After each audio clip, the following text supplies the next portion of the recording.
Sebelumnya kami minta izin ya Mbak untuk bertanya-tanya seputar bisnis molen ini dan onde-onde ini ya.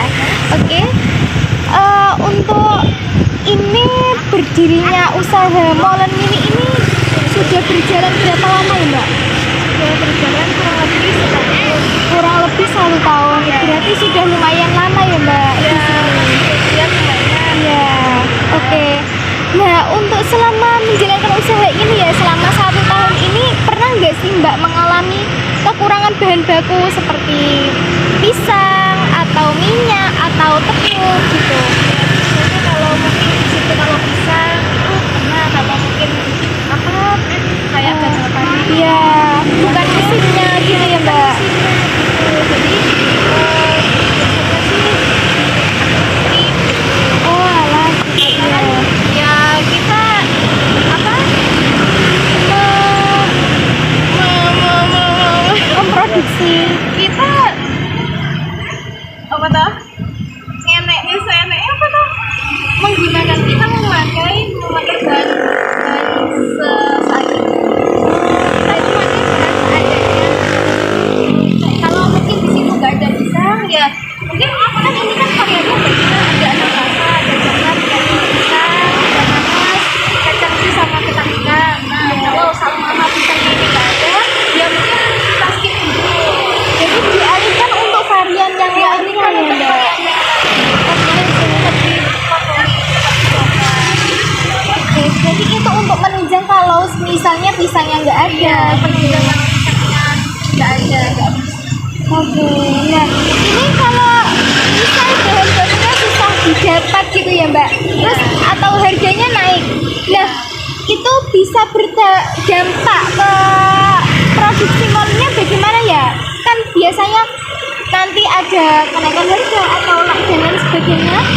Ya kalau seumpama kalau bahan-bahan ya onde-onde molen ini kok di situ mahal, nah di situ kita itu tetap mengutamakan kualitas rasa dengan harga yang harganya itu tetap kisaran 500-an, cuman di situ mungkin ukurannya itu kita kurangi, kita ada ukurannya yang dikurangi ya, ukurannya yang dikurangi, tapi di situ jangan sampai kita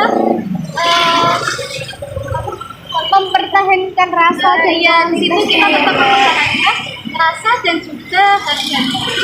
Oke, Nah, kira-kira varian apa ya Mbak yang banyak diminati pelanggan? Sebenarnya di sini yang paling banyak diminati itu sebenarnya pisang, keju sama coklat. Tapi seumpama kalau pisangnya tadi nggak ada, jadi biasanya dialihkan sama coklat dan menu-menu yang lain. dialihkan ke best seller yang selanjutnya. Best-seller selanjutnya. Nah, ini Mbak bagaimana ya caranya menyesuaikan jumlah molen yang dibuat dengan jumlah pembeli setiap hari? Kan kadang nggak ada, kadang rame, kadang sepi. Nah, Mbak menyesuaikan itu bagaimana ya memproduksinya? Kayak pembawanya bahan itu banyak apa enggak gitu Mbak? Oh, ya kalau mungkin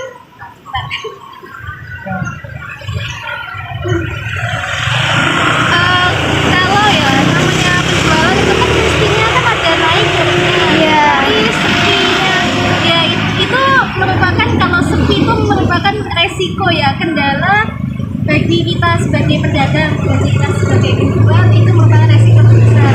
Tapi untuk apa? Untuk mengatasi, untuk menyikapi semua itu biasanya kita apa kayak mungkin biasanya porsinya itu lebih banyak, ini dikurangi, bawahnya lebih sedikit biar apa, biar nanti resikonya nggak terlalu banyak. Jadi produksinya lebih kayak dikurangi aja gitu. Kalau semisal ada perubahan harga, respon pelanggan biasanya bagaimana ya Mbak? Gimana? Kalau kita Ada perubahan harga, respon pelanggan itu bagaimana? Kan kadang misal harga naik gitu kan pelanggan komplain kok harganya naik gini apa gimana gitu. mestinya akan ada toko yang seperti itu enggak? Kan biasanya itu harganya 500-an gitu. Kok tiba-tiba naik gitu. Tiba-tiba naik jadi 1000.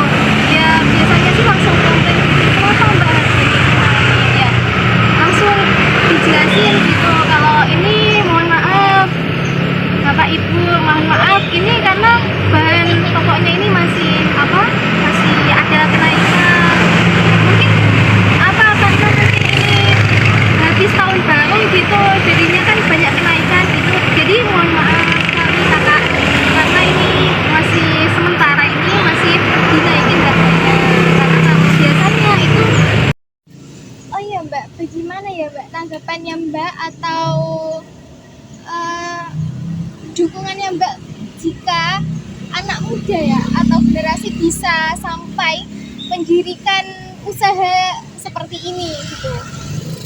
Kalau menurut saya ya itu benar-benar patut diapresiasi sih kalau anak muda memiliki jiwa wirausaha yang sangat tinggi, karena jarang sekali kalau sekarang itu kan biasanya anak muda itu apa senangnya itu apa kayak di situ bermalas-malasan, mungkin di situ suka keluyuran, suka ngopi, dan ya banyaklah anak muda yang kalau sekarang itu banyak yang memanfaatkan waktunya itu dengan foya-foya itu kan banyak. Kalau melihat anak muda yang seperti itu harusnya kita apresiasi benar.